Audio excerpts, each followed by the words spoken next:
ግን መሃይማን ይበጠረቁና when you google anything ስማቸው ድራሹ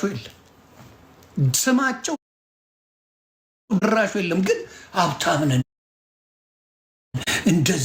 እንደዚህ ነን ብለው ሲበጠረቁ ይውላሉ። ጠቀም የለው።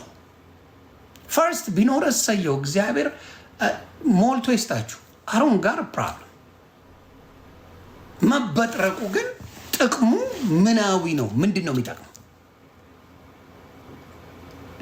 በረከት ተበጠረች፣ ዘርፈሻል። አንቺ ማልዋሸው ነገር ኢትዮጵያን ኮይንዬ እጥብ አድርገሽ ዘርፈሻል።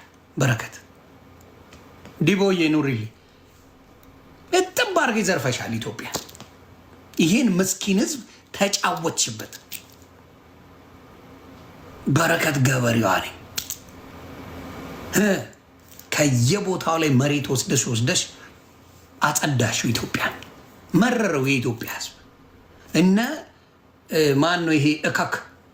እኔ እነ ሰራዊት ፍቅሬን በደንብ አድርጎ የተጫወተባቸው መንሱር የሚባል በጥራቃ ሌባ አክት ሲያደርግ የነበረው ኦን ያረ ፍንቴክ የሱ እንደሆነ ነው ሰው የሚያውቀው። አስመጪና ላኪ እኮ ነው የሚልህ ስትመጣ።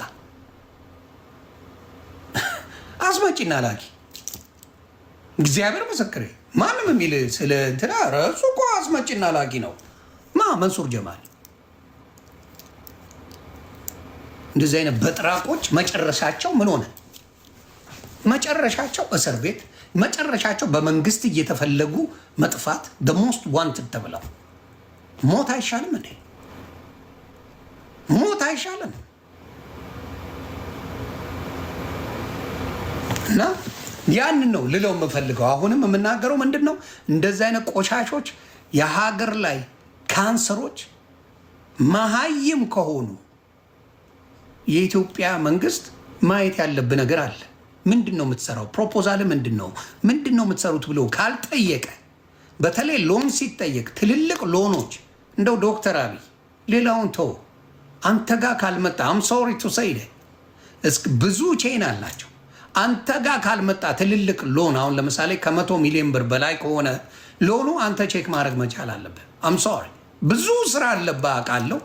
ግን ትልቁ የሚያደማት ኢትዮጵያን ምንድን ነው?